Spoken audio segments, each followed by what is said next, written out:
네, 여러분 안녕하세요. 생방송 연예가 중계 신현준입니다. 안녕하세요. 박은영입니다. 네, 유난히 길었던 장마가 끝이 나고요. 본격적인 휴가철이 시작되었습니다. 벌써부터 피서를 떠나는 차량들 때문에 고속도로가 유난히 붐빈다고 들었는데요. 이런 정체를 막을 수 있는 좋은 방법 없어요? 좋은 방법이요? 네. 있죠. 바로 있어요? 타이밍입니다. 타이밍.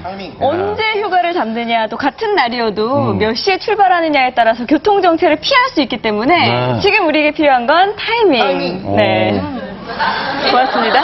아니 뭐 결국 뭐 눈치 잘 보고 떠나자는 얘기 아니에요? 네. 중요해요. 눈치 잘 보는 거. 네, 좋은 정보 감사드립니다. 아, 별 말씀을요? 예. 자, 지금 타이밍은요, 첫 소식을 알아봐야 될 타이밍입니다. 네. 김연젤라 씨. 타이밍에 꽂히셨나봐요. 여러분 요즘 너무 덥죠. 극장가는 더욱더 뜨겁습니다. 바로 화려한 헐리우드 블록버스터들 사이에서 우리 영화 써니가 관객 수 700만을 돌파하면서 그들을 이을 한국 영화들의 뜨거운 대결이 펼쳐지고 있기 때문인데요. 자, 올여름 극장가 흥행의 최고 트렌드는 과연 무엇일까요? 연예가 중계에서 진단해봤습니다. 잠시 후에 뵐게요. 네, 이번 한 주간 우리 연예계에서 가장 많은 클릭수를 기록한 소식 전해드리는 시간입니다. 금주의 연예가 핫클릭 지금 시작합니다. 야, 구수하네요. 금주의 연예가 핫클릭입니다. 만인의 요정 그녀가 결혼을 합니다. 선남선녀의 결혼식 현장 함께 가시죠. 오늘 낮 1시 경기도 인덕원의 한 교회에서 유진 기태영 씨의 결혼식이 있었습니다. 이날 결혼식에는 SES 멤버들도 참석했죠. 예쁘고 아름답게 했으면 좋겠습니다. 우리 올리비아 씨 많이 사랑해주세요. 감사합니다. 많은 하객들이 참여를 했는데요. 가수 세븐과 그의 연인 박한별 씨, 탤런트 전인화 씨도 만날 수 있었고요. 박선영 씨도 오셨죠. 정준호, 이하정 커플도 참석했습니다. 부인말을 잘 들으면 아무 딸이 없습니다. 남편은 무조건 져주는 사람. 그것만 명심하면 가정의 평화가 곧 세계 평화. 네. 연예가 중계에서 최초 공개합니다. 비공개로 치러진 결혼식 사진인데요. 두 사람은 결혼식 후 유럽으로 신혼여행을 갈 예정이라고 합니다. 저희 이쁘게 살겠습니다. 저희 이렇게 보시는 팬 여러분들께도 감사드린다는 말씀 드리고 싶고 앞으로 예쁘게 잘 살겠습니다. 유진 기태영 씨 결혼 진심으로 축하드립니다. 행복하세요. 배우 엄기준 씨가 음주운전에 의한 교통사고 혐의로 불구속 입건됐습니다. 지난 21일 오전 한남 이동 삼거리에서 엄기준 씨의 차량이 신호 대기 중인 택시의 뒤를 들이받으며 사고가 났는데요. 가장 큰 걱정은 그거잖아요. 그러니까 사고가 났으니까 다친 사람이 없는 거, 그게 가장 걱정인 건데 다행히 그런 분들은 안 계시고.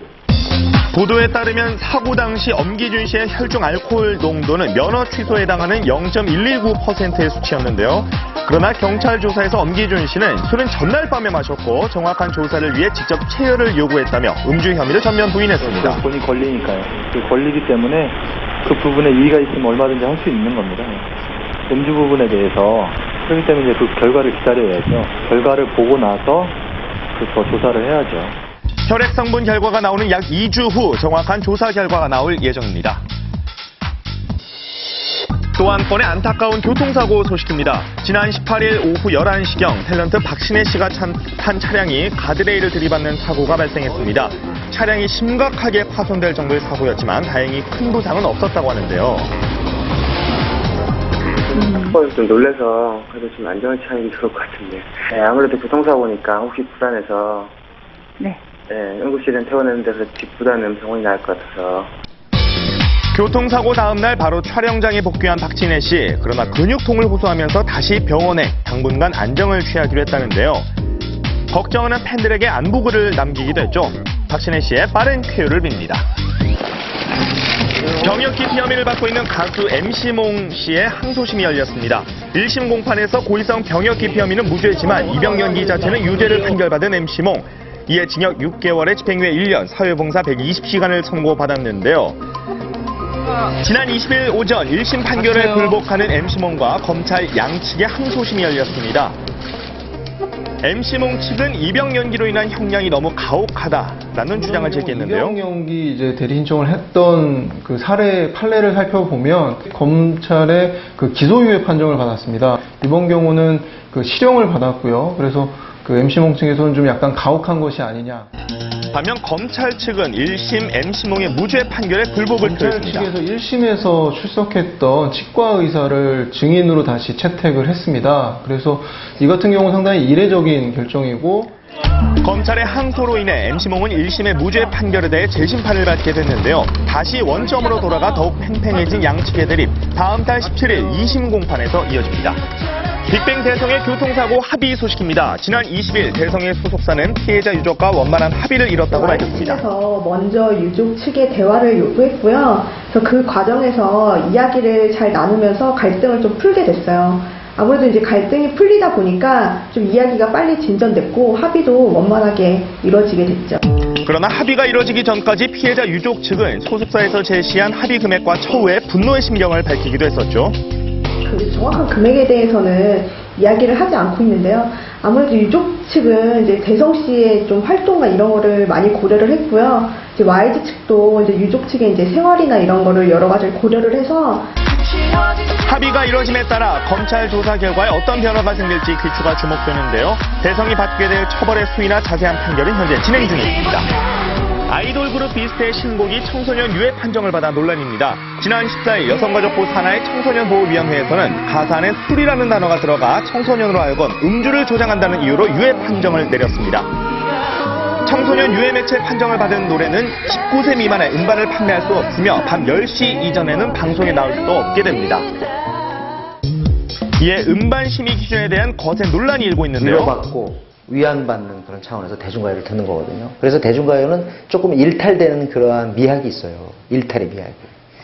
그런데 그거를 전혀 고려하지 않고 사회적 기준으로 음악을 바라볼 경우에 그러니까 창작의 자유를 침해받을 수 있는 거죠. 비스트뿐만 아니라 2PM, 박재범 등 유해 매체로 판정되거나 심의 대기 중인 곡들이 상당한데요. 좀 더 신중한 심의가 요구되고 있습니다. 너무 지나치게 그 단어, 술이라는 단어에 집착하지 말고 전체적인 맥락 속에서 이 가사가 지향하는 것을 파악하는 것이 어떤 사회적인 심의를 하기보다는 예술적인 심의를 해달라는 것.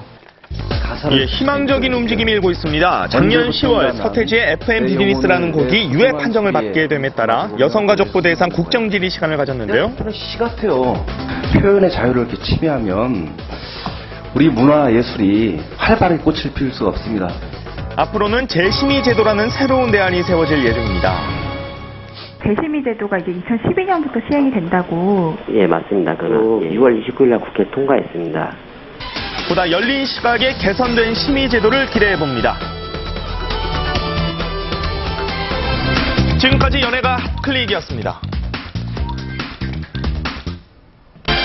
영화 써니가 마침내 700만 관객을 돌파했습니다. 개봉 2달 반째 여전한 인기로 역대 흥행 순위 12위 등극. 써니의 흥행 열풍을 이어갈 작품은 어떤 영화일지. 올여름 기대되는 한국 영화들을 전격 분석해봤습니다. 한국 영화 핫트렌드 바로 만나보시죠. 극장가에서 물어봤습니다. 요즘 영화 어떻게 선택하세요? 스토리가 탄탄하고 규모가 큰 그런 위주로 생각합니다. 저는 거의 스케일로. 그렇죠. 여름엔 역시 시원한 액션입니다. 핫트렌드 첫 번째, 한국형 블록버스터들의 대격돌. 100억대작들의 통 큰 대결. 먼저 고대장. 한국 전쟁의 숨겨진 이야기를 바탕으로 실제 전쟁을 방불케 하는 리얼리티의 끝을 보여주고 있는데요. 영화 퀵도 만만치 않습니다. 스피디한 오토바이 액션. 보는 사람이 즐겁네요. 다음은 국내 최초들의 대결. 처음 시도된 3D 블록버스터 영화 출광구와 국내 최초의 활 액션 사극 최종병기 활.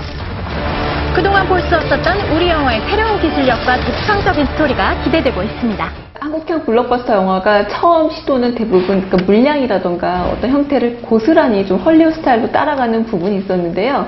점점점 한국적으로 좀 토착화되어 가고 있습니다. 조금 더 독창적일 필요가 있겠죠. 세계 영화계에서 이 작품을 봤을 때 다른 쪽에서 만들어질 수 없는 그런 얘기인 것들, 이런 것들을 좀 더 개발할 필요가 있지 않나 생각합니다. 액션하면 남자 배우들의 강렬한 카리스마 대결 역시 놓칠 수 없는데요. 블록버스터급, 국보급, 원더풀, 엑설런트 비주얼, 헤어나올 수 없는 마성의 눈빛, 올여름 극장가 아주 핫합니다. 여자들도 빠질 수 없죠? 올여름 최고의 호러키는 누구일까요? 화이트, 상의자. 박민영 씨가 원래 전부터 약간 좀 그런 약간 매서운 눈빛이 있잖아요. 김하늘이요. 네. 왜요?